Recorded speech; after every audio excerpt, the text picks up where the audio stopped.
This tutorial is on wraps and turns, a technique used to make short rows.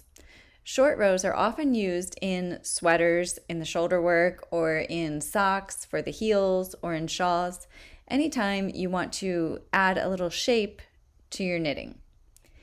So here you can see I have a start of a flat piece of knitting where I'm just knitting back and forth. Now if I want to add some shape, I can knit a short row and then keep making my rows shorter and shorter. And what this is going to do is add some shape to my knitting. You can see here I've added more rows in the middle. So how you do this is you follow your pattern's directions to knit down to the place where you want to make your wrap and turn. So let's say my pattern says knit to 3 stitches before the end of your row. Here I am, ready to make my first wrap and turn. I slip my stitch, bring my yarn to the front, slip my stitch back, and bring my yarn to the back.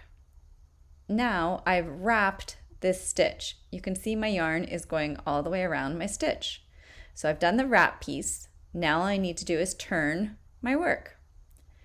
So here I've turned my work. Now my yarn is in the front and my stitch is wrapped and I'm ready to purl on down my row. I've created one short row, a row that did not go all the way to the end.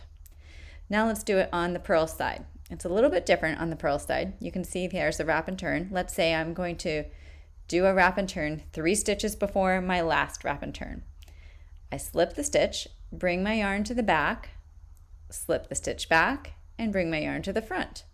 I've wrapped the stitch. My yarn is in the front. Now I'm going to turn it around. Now my yarn is in the back, my stitch is wrapped, and I'm all set up to knit on down my row. It's really the same process, it's just a matter of where your yarn is starting each time.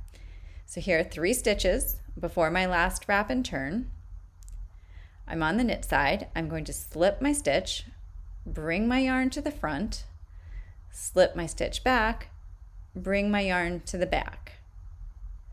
Now my stitch is wrapped, my yarn is in the back, and I just need to turn my work. Now my yarn is in the front, my stitch is wrapped, and I'm ready to purl on down my row.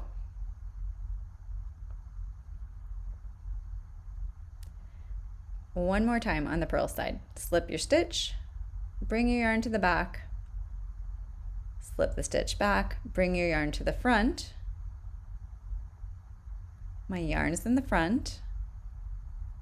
I'm turning my work and I'm ready to knit on down my row.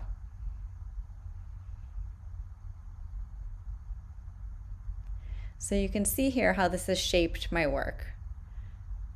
I've started out with a few rows that have just a few rows in them, and then in the middle where I did my wrap and turns, I have a lot more rows there. So the next thing you need to do is to pick up those wraps. And you can see here's a wrap on my knit side. I'm going to pick it up with my needle and knit it together with that stitch that it's wrapped around. You just keep on doing this until you've picked up all of your wraps. See the wrap, pick it up, knit it together with the stitch that it's wrapped around.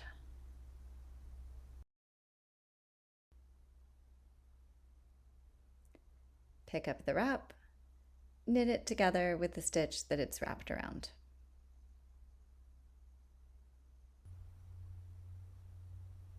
You can see here that these wrap and turns are nearly invisible on the knit side, and they're a little messier on the purl side. You can see here where the wrap and turns are, and then you can also see where we've picked up the wraps and they've kind of made a little double stitch there too. It's a little trickier on the purl side. So for this reason, it's a good idea to identify where your wrap and turns start on the knit side, kind of hold a little place right there, flip it over, and then you can actually put a marker there just to make it easier when you purl on down the row to know that that's where the wrap and turn stitches start. So here I'm just going to purl on down the row, and a few of these stitches look a little funky, and that's because the wrap is there on the back side of the work.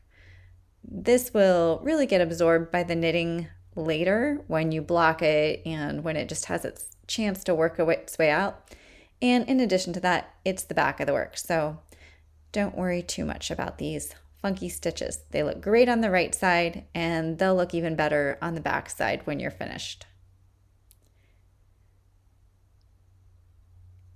So now we are getting to our first wrap and turn.